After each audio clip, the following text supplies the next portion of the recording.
Over here for these folks, what has happened is that somebody has come down here and have tripped and they have hurt themselves, and and the landlord is saying there's absolutely nothing wrong with these steps. For one, they're too high. They're different regular levels. Also, too, I mean, look, I mean, you can see that here's this that level, there's that level. Look here, bricks are sitting like this, missing. No handrail. If you look up through there, you can see it's all unlevel.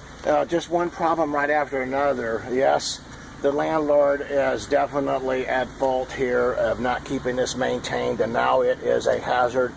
And these poor people did not need to get hurt. If you guys have a problem and somebody gets hurt on the property, give us a call. We can help you. We can inspect it for you, take a look. We write up the documentation. Make sure that, and we even got several attorneys that are the best in the nation that can help you. So if you don't have an attorney, we can recommend one. And if you do, you can recommend us. Thank you. Have a great day. Hope this helps, and hope this saves somebody else from being hurt.